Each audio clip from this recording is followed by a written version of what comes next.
بسم اللہ الرحمن الرحیم السلام علیکم ورحمۃ اللہ وبرکاتہ نحمد و نصلی علی رسولہ الکریم اما بعد فاعوذ باللہ من الشیطان الرجیم بسم اللہ الرحمن الرحیم ربی زدنی علما رب اشرح لی صدری ویسر لی امری واحلل عقدۃ من لسانی یفقہوا قولی۔ جنت کا بیان۔ آج کا ہمارا باب ہے اصحاب الاعراف، اعراف والے۔ جنت اور جہنم کے درمیان ایک بلند جگہ پر بعض لوگ رہائش پذیر ہوں گے جنہیں اصحاب الاعراف، بلندیوں والے کہا جائے گا۔ اصحاب الاعراف کی نیکیاں اور برائیاں برابر ہوں گی، جس وجہ سے وہ نہ تو جنت میں جا سکیں گے نہ ہی جہنم میں جائیں گے، لیکن اللہ کے فضل و کرم سے جنت میں جانے کے امیدوار ہوں گے۔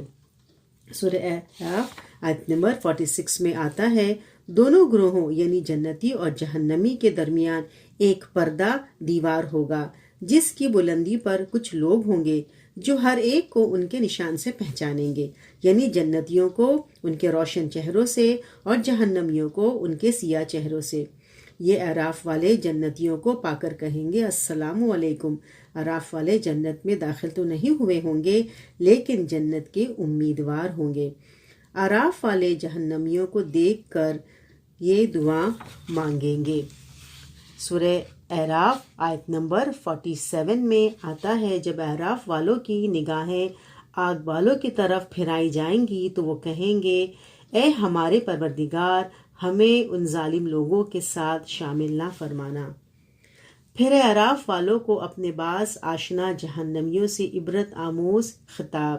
سورہ اعراف آیت نمبر 48 سے 49 میں آتا ہے، اصحاب الاعراف کچھ لوگوں کو ان کی بعض علامتوں سے پہچان کر کہیں گے، آج تمہارا جتھا اور دنیا میں تکبر اور غرور تمہارے کسی کام نہ آیا۔ کیا یہ اہل جنت وہی لوگ نہیں جن کے بارے میں تم قسمیں کھا کھا کر کہتے تھے، انہیں تو اللہ تعالیٰ اپنی رحمت سے کچھ بھی نہیں دے گا۔ آج ان سے کہا گیا ہے، داخل ہو جاؤ جنت میں، تمہارے لیے خوف ہے نہ غم۔ پھر ہے دو متضاد عقیدے اور دو متضاد انجام۔ دنیا کے عیش و آرام اور ناز و نام میں مزے کی زندگی بسر کرنے والے کافر لوگ دنیا کی زندگی میں اہل ایمان کی بے کسی اور بے بسی پر ہنستے اور ان کا مذاق اڑاتے ہیں۔ آخرت میں اہل ایمان جنت کی نعمتوں میں مزے کی زندگی بسر کرتے ہوئے اہل کفار کی بے کسی اور بے بسی پر ہنسیں گے اور ان کا مذاق اڑائیں گے۔ سورہ مطففین آیت نمبر 29 سے 36 میں آتا ہے، مجرم لوگ دنیا میں ایمان لانے والوں کا مذاق اڑاتے ہیں، جب ان کے پاس سے گزرتے تو آنکھیں مار مار کر ان کی طرف اشارے کرتے تھے، اپنے گھر والوں کی طرف پلٹتے تو مزے لیتے ہوئے پلٹتے تھے، اور جب انہیں دیکھتے تو کہتے کہ یہ بہکے ہوئے لوگ ہیں، حالانکہ وہ ان پر نگران بنا کر نہیں بھیجے گئے تھے۔ آج ایمان والے کفار پر ہنس رہے ہیں، مسندوں پر بیٹھے ہوئے ان کا حال دیکھ رہے ہیں۔ کافر جو کچھ دنیا میں کرتے تھے اس کا ثواب بدلہ انہیں مل ہی گیا۔ بسم اللہ الرحمن الرحیم السلام علیکم ورحمۃ اللہ وبرکاتہ نحمد و نصلی علی رسولہ الکریم اما بعد فاعوذ باللہ من الشیطان الرجیم بسم اللہ الرحمن الرحیم ربی زدنی علما رب اشرح لی صدری ویسر لی امری واحلل عقدۃ من لسانی یفقہوا قولی۔ جہنم کا بیان۔ آج کا ہمارا باب ہے جہنم اور فرشتے۔ فرشتوں کے لیے جہنم کا عذاب نہیں، پھر بھی وہ اللہ کے عذاب سے ڈرتے رہتے ہیں۔ سورہ نحل آیت نمبر 49 سے 50 میں آتا ہے، زمین اور آسمانوں میں ساری کے ساری جاندار مخلوق اور تمام فرشتے اللہ کی حضور سجدہ ریز ہیں، اور وہ ہرگز سرکشی نہیں کرتے اور اپنے رب سے جو ان کے اوپر ہیں ڈرتے رہتے ہیں، اور جو انہیں حکم دیا جاتا ہے اس کے مطابق کام کرتے ہیں۔ پھر اللہ کے ڈر اور خوف سے فرشتوں کا رنگ پیلا پڑا رہتا ہے۔ سورہ انبیاء آیت نمبر 26 سے 28 میں آتا ہے، مشرک کہتے ہیں کہ فرشتے رحمان کی اولاد ہیں، حالانکہ وہ تو اس کے مکرم بندے ہیں، اللہ کے حضور بڑھ کر نہیں بولتے بلکہ اس کے حکم پر عمل کرتے ہیں جو کہ ان کے سامنے ہے، اسے بھی وہ جانتا ہے اور جو کچھ ان سے اوجھل ہے اس سے بھی باخبر ہے، اور فرشتے کسی کی سفارش نہیں کرتے بجز اس کے کہ جس کے حق میں اللہ سفارش سننے پر راضی ہو، اور فرشتے اللہ تعالیٰ سے اس قدر خائف رہتے ہیں کہ ان کا رنگ پیلا پڑا رہتا ہے۔ پھر ہے جہنم اور انبیاء اکرام۔ سید الانبیاء حضرت محمد صلی اللہ علیہ وسلم اللہ کے عذاب سے بہت زیادہ ڈرتے تھے۔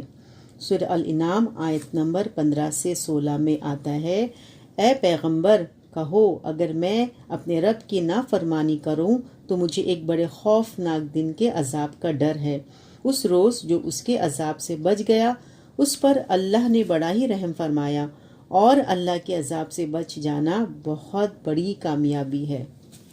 پھر جہنم کے اوپر سے گزرتے ہوئے تمام انبیاء کرام اللہ تعالیٰ سے ربی سلم، اے میرے رب مجھے بچا لے کی درخواست کریں گے۔ حضرت ابو ہریرہ نبی اکرم صلی اللہ علیہ وسلم سے روایت کرتے ہیں کہ آپ نے ارشاد فرمایا، قیامت کے روز پل صراط دوزخ کے اوپر رکھ دیا جائے گا، جسے سب سے پہلے میں اور میری امت پار ہوگی۔ اس روز رسولوں کے علاوہ کسی کو بات کرنے کا یارہ نہ ہوگا، اور رسولوں کی پکار بھی صرف یہ ہوگی، یا اللہ مجھے بچا لے، یا اللہ مجھے بچا لے۔ اور جہنم میں سادان کے کانٹوں کی مانند لوہے کے بڑے بڑے خمدار آنکڑے ہوں گے۔ سادان کے کانٹے کبھی دیکھے ہیں تم لوگوں نے؟ صحابہ اکرام نے عرض کیا، ہاں یا رسول اللہ صلی اللہ علیہ وسلم۔ آپ نے کہا، تو یہ لوہے کے خمدار آنکڑے سادان کے کانٹوں کی طرح ہی ہوں گے۔ ہاں البتہ وہ آنکڑے کتنے بڑے بڑے ہوں گے یہ اللہ کے سوا کوئی بھی نہیں جانتا۔ یہ آنکڑے لوگوں کو ان کے اعمال کے مطابق جہنم میں گرا دیں گے۔ کوئی تو اپنے اعمال کی وجہ سے بالکل ہی تباہ ہو جائے گا، یعنی پل صراط پر قدم رکھتے ہی جہنم میں گھسیٹ لیا جائے گا، کوئی چند قدم چلنے کے بعد جہنم میں گھسیٹ لیا جائے گا، کوئی بڑی مشکل سے پل صراط کو عبور کر سکے گا، یا کچھ ایسا ہی کلمہ رسول اللہ صلی اللہ علیہ وسلم نے ارشاد فرمایا۔ اسے بخاری نے روایت کیا ہے۔ پھر جہنم کی خوفناک آوازیں سن کر تمام مقرر فرشتے اور انبیاء حتیٰ کہ ابراہیم علیہ السلام بھی اللہ تعالیٰ سے اپنی سلامتی کی درخواست کریں گے۔